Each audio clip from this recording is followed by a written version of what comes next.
മധ്യവേനൽ അവധിക്കാലം ആരംഭിച്ചതോടെ മൂന്നാറിലേക്ക് സഞ്ചാരികൾ എത്തിത്തുടങ്ങി. പരീക്ഷക്കാലമായിരുന്നതിനാൽ 2 മാസമായി മന്ദഗതിയിലായിരുന്ന മൂന്നാറിലെ വിനോദസഞ്ചാര മേഖല ഇടവേളയ്ക്ക് ശേഷമാണ് അനക്കം വെച്ചു തുടങ്ങിയത്. ഈസ്റ്റർ, തെരഞ്ഞെടുപ്പ് എന്നിവയ്ക്ക് ശേഷം മൂന്നാറിലേക്ക് സഞ്ചാരികൾ കൂടുതലായി എത്തുമെന്നാണ് പ്രതീക്ഷ. ക്രിസ്തുമസ് പുതുവത്സരാഘോഷങ്ങൾക്ക് ശേഷം മൂന്നാറിലേക്ക് എത്തുന്ന സഞ്ചാരികളുടെ എണ്ണത്തിൽ വലിയ കുറവ് വന്നിരുന്നു. ഫെബ്രുവരി, മാർച്ച് മാസങ്ങളിൽ ചുരുങ്ങിയ അളവിൽ മാത്രമാണ് മൂന്നാറിലേക്ക് സഞ്ചാരികൾ എത്തിയത്. എന്നാൽ മധ്യവേനൽ അവധിക്കാലം ആരംഭിച്ചതോടെ മൂന്നാറിലേക്ക് വീണ്ടും സഞ്ചാരികൾ എത്തിത്തുടങ്ങി. ഈസ്റ്റർ, തെരഞ്ഞെടുപ്പ് എന്നിവയ്ക്ക് ശേഷം മൂന്നാറിലേക്ക് സഞ്ചാരികൾ കൂടുതലായി എത്തുമെന്നാണ് പ്രതീക്ഷ.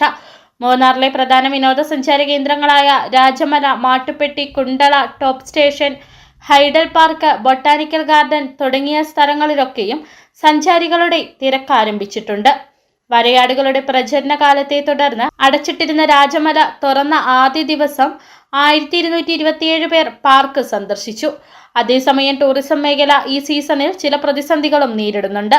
ചായക്കടകൾ, ഹോട്ടൽ, റിസോർട്ട്, ഹോം സ്റ്റേകൾ തുടങ്ങിയ സ്ഥാപനങ്ങളിൽ ഭൂരിഭാഗവും ജോലി ചെയ്തിരുന്നത് ഇതര സംസ്ഥാന തൊഴിലാളികളായിരുന്നു.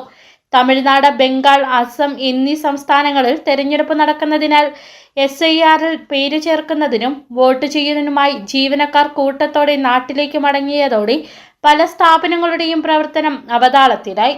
പാചകവാതക ക്ഷാമമാണ് ടൂറിസം, ഹോട്ടൽ മേഖലകൾ നേരിടുന്ന മറ്റൊരു വെല്ലുവിളി. City vision, Munnar.